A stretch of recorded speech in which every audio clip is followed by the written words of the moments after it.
कि general category को दिन ब दिन डिक्रीज़ किया जा रहा है, जिसमें तमाम एमएलएज़ को, चाहे मंत्रीज़ को भी इस बारे में बात करनी चाहिए थी, चाहे वो किसी भी कैटेगरी का है, चाहे एसटी कैटेगरी का है, एससी कैटेगरी का है, इस पर बात करनी चाहिए थी। जैसा आप देख लीजिए, अगर एससी कैटेगरी वालों को ये बेनिफिट दे रहे हैं, एसटी कैटेगरी वालों को ये बेनिफिट दे रहे हैं, तो उसी एरियाज़ में जनरल कैटेगरी वाला भी रह रहा है, तो जनरल कैटेगरी वाले को क्या दे रहे हैं? अब्दुल्ला साहब हमारे सीएम बने, लोगों की काफ़ी उम्मीदें हैं उनसे, मगर ये डिसीजन इनका ये मैं नहीं समझता हूँ कि ये इन्होंने ठीक ले लिया कि नहीं जी कमेटी फ्रेम की और 6 महीने के अंदर वो रिपोर्ट दे दी। 6 महीने के अंदर क्यों?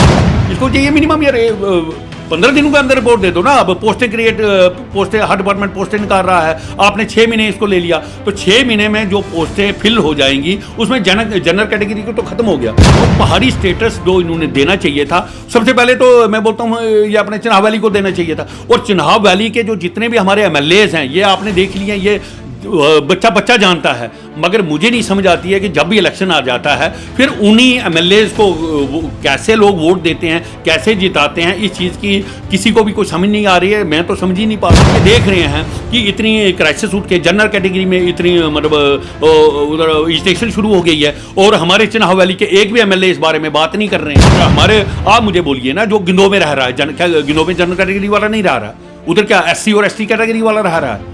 अगर एससी को अदर बैकवर्ड क्लास को ये बेनिफिट दे रहे हैं, तो जनरल कैटेगरी वाले के बेनिफिट्स कहाँ हैं? और इनको बोलना चाहिए, मगर ये सिर्फ क्या है, ये सिर्फ अपने लिए। जितने भी मैं बोलूँगा हमारे जम्मू रीजन के एमएलएज़ हैं, जम्मू प्राउंस के जितने भी एमएलएज़ हैं बने हुए हैं इस वक्त, वो सिर्फ और सिर्फ अपना ज़ाती मुफाद देखें। जो अगर अभी आपने देखा जो रजिस्ट्रेशन हुई, जो श्रीनगर में हुई, वो बिल्कुल राइट वे में हुई है, क्योंकि आप देख रहे हो कि जनरल कैटेगरी को दिन ब दिन डिक्रीज़ किया जा रहा है, जिसमें तमाम एमएलएज़ को, चाहे मंत्रीज़ को भी इस बारे में बात करनी चाहिए थी, चाहे वो किसी भी कैटेगरी का है, चाहे एसटी कैटेगरी का है, एससी कैटेगरी का है, इस पर बात करनी चाहिए थी। जैसा आप देख लीजिए, अगर एससी कैटेगरी वालों को ये बेनिफिट दे रहे हैं, एसटी कैटेगरी वालों को ये बेनिफिट दे रहे हैं, तो उसी एरियाज़ में जनरल कैटेगरी वाला भी रह रहा है, तो जनरल कैटेगरी वाले को क्या दे रहे हैं?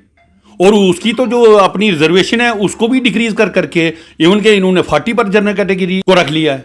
तो इसलिए उनकी डिमांड जो है बिल्कुल जेन्युइन है। तो इसलिए नंबर 2 बात यह है कि उमर अब्दुल्ला साहब ने जो कमेटी फ्रेम की है, उनको भी बहुत जल्द इस पर डिसीजन देना चाहिए। जैसा कि मैंने सुना है कि उन्होंने 6 महीने का टाइम लिया है, और इस पीरियड में जो पोस्टें निकलेंगी, जो पोस्टें फिल होंगी, आप मुझे बोलिए उनमें जनरल कैटेगरी वाले को क्या बेनिफिट मिला? इसलिए कोई भी पोस्ट फिल करने से पहले इनको ये क्राइटेरिया बनाना चाहिए। और मैं एक बात और कहूँगा कि गवर्नमेंट को चाहिए, कमेटी को चाहिए, इस पर जल्द अज जल्द इस पर डिसीजन ले और ये इस हिसाब से इसको तकमील करें कि पॉपुलेशन के हिसाब से। भाई आप पॉपुलेशन देखो, दूसरा इकनॉमिकली बाहर होना चाहिए कि ठीक है कोई ऐसी कैटेगरी है, देखो, और जैसे एससी वाले हैं, उन्होंने एक बार कोई बेनिफिट ले लिया, अब जैसे उसके फादर साहब ने एससी का बेनिफिट लिया, एसटी के कैंडिडेट ने किसी, उसके फादर साहब ने उसका बेनिफिट ले लिया, तो एक फैमिली में एक ही बार वन टाइम बेनिफिट होना चाहिए, वो भी एक इस पर ऑर्डर होना चाहिए।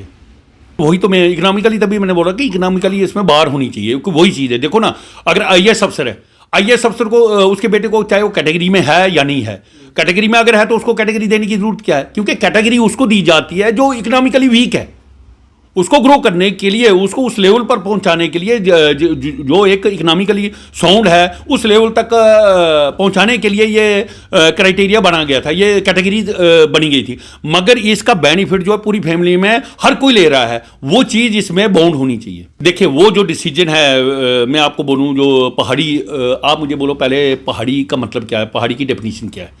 हमारी पूरी जे.एंड.के स्टेट जो है पहाड़ी है, इसमें ना कि आपका पीर पंचाली पहाड़ी है। उससे ज़्यादा मैं आपको बोलूँगा कि गिंदो के पहाड़ हैं।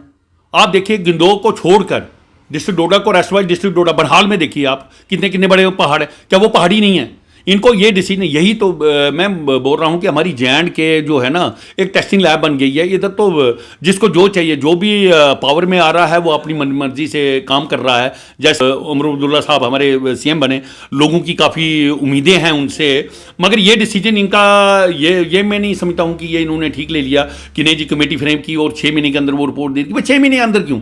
इसको चाहिए मिनिमम यार 15 दिनों के अंदर रिपोर्ट दे दो ना। अब पोस्टें हर डिपार्टमेंट पोस्टें निकाल रहा है, आपने 6 महीने इसको ले लिया, तो 6 महीने में जो पोस्टें फिल हो जाएंगी उसमें जनरल कैटेगरी को तो खत्म हो गया।